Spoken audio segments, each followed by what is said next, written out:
గత 15 సంవత్సరాలుగా మీరు ఇది పూర్తిగా మీరు సమాధానం మీ మనసుకు సంబంధించినట్టు చెప్పుకోండి. గత 15 ఏళ్ళుగా మీరు కలిసి ఉన్నారు మేడం. యాక్చువల్గా మీరు లెటర్ రాయకముందు ఆ నెల రోజుల పాటు అదొక పెద్ద కమల్ హాసన్ గారితో మేడం. లేదండి, it was about 12 years. 12 years approximately. Okay, 12 years పాటు కలిసి ఉన్నారు మేడం.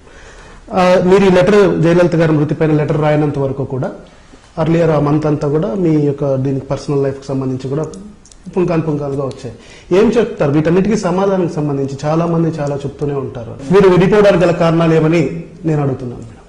ఉత్తరంలో రాశాను కదండి. ఉత్తరంలో అంతకన్నా స్పష్టంగా ఎవరు రాయలేరు. ఎస్పెషలీ ఒక lady at this stage in her life అంతకన్నా స్పష్టంగా ఒక ఉత్తరం రాయలేరు. ఆ పెయిన్ ఎలాంటిది మీరు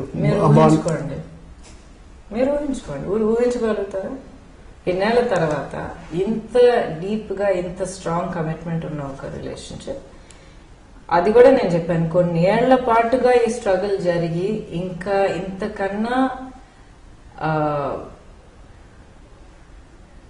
భరించలేని ఒక పెయిన్ఫుల్ సిచ్యువేషన్ వచ్చినప్పుడు దాని నుంచి బయటికి రావడమే మంచిది అందరికీ. That is situation. ఇలాంటి ఒక సిచ్యువేషన్ ఎవరైనా సరే, ఆడవాళ్ళైనా మగవాళ్ళైనా ఎవరైనా సరే, బాధ్యత గల వాళ్ళు, అంత కమిట్మెంట్ తో బ్రతికిన వాళ్ళు ఎవరైనా ఇలాంటి ఒక డెసిషన్ లైట్ గా తీసుకున్నా, లేకపోతే వేరే ఒక కారణం, ఒక థర్డ్ కారణం, వీళ్ళిద్దరికి సంబంధం లేని ఒక థర్డ్ కారణం వల్ల ఇలాంటి డెసిషన్ తీసుకుంటే మాత్రం అది చాలా తప్పు.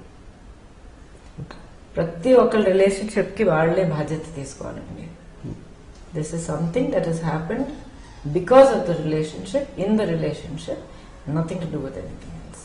కానీ అంటే మీకు మీ నోటీస్ లో కూడా వచ్చింటాయి శభాష్ నాయుడు సినిమా షూటింగ్ సంబంధించి. మీరు బిగ్ కాస్ట్యూమ్ డిజైనర్, యాక్చువల్ బాగా పాపులర్ అయ్యారు కూడా cinema costume design Kamal Haasan గారు పర్సనల్. ఈ దీంట్లో గొడవ మూలంగానే వాళ్ళిద్దరి మధ్య కూడా అది లాస్ట్ కి రిలేషన్ అలా అయ్యిందని చెప్పేటువంటి తమిళ మీడియా కానీ ప్రతిదీ వస్తూనే ఉంది. మీరు నవ్వుతున్నారంటే దానికి సమాధానం కూడా మీది. ఓకే, చాలా చైల్డిష్ గా ఉందని వింటే. ఓకే, అదే కదండి ఇప్పుడు చెప్పాను. ఒక ఇద్దరు అడల్ట్స్ మధ్య, ఒక రెస్పాన్సిబుల్ మెచ్యూర్ అడల్ట్స్ మధ్య ఒక రిలేషన్షిప్ ఉన్నప్పుడు దానికి బాధ్యత వాళ్ళిద్దరే తీసుకోవాలి. థర్డ్ పర్సన్ ఇన్వాల్వ్మెంట్ ఉండడం వల్ల జరిగితే ఇన్నేళ్లుగా ఇంత స్ట్రాంగ్ గా ఉండుండేది కాదు. So people have to take responsibility. అది వీళ్ళ మీద అంటకట్టడం, వాళ్ళ మీద అంటకట్టడం, ఒక సిచ్యువేషన్ మీద, ఒక ఇన్సిడెంట్ మీద అంటకట్టడం, that's not very responsible and that's not correct. చాలా ఇంటర్వ్యూస్ లో చెప్పారు. ఆ 12 years లో మీకు ఆరోగ్యం బాగాలేనప్పుడు కూడా ఆ టైంలో కమల్ సపోర్ట్ ఎలా ఉండేది?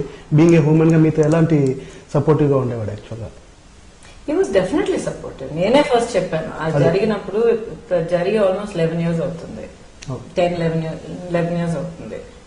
సో తప్పకుండా చాలా సపోర్టివ్ గా ఉన్నారు.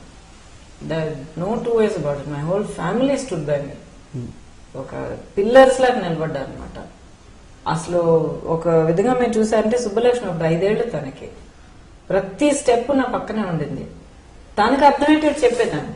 ఇలాగైంది, అమ్మకి ఇలాగైంది, ఇలాగ ఆపరేషన్ అవుతుంది, ఆ తర్వాత ట్రీట్మెంట్, ఇలా జుట్టుడిపోతుంది. ప్రతి స్టెప్ అలా చేపట్టుకుని తీసుకొచ్చాను అనమాట. So all of them stood by me.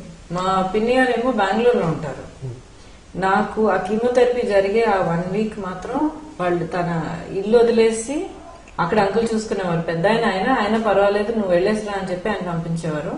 Aunty వచ్చి నా ఇంట్లో ఉండి, నా ఇంట్లో ఎవరికి ఏ లోటు రాకూడదు, ఏమి తక్కువ ఉండకూడదు అని చెప్పి నా ఇల్లు రన్ చేసేసి వెళ్ళేవారు అనమాట. సో ఇలాగా ఇంకొక ఆంటీ ఉండేవారు, శ్రీలత ఆంటీ అని చెప్పి, ఆవిడ ఇప్పుడు లేరు.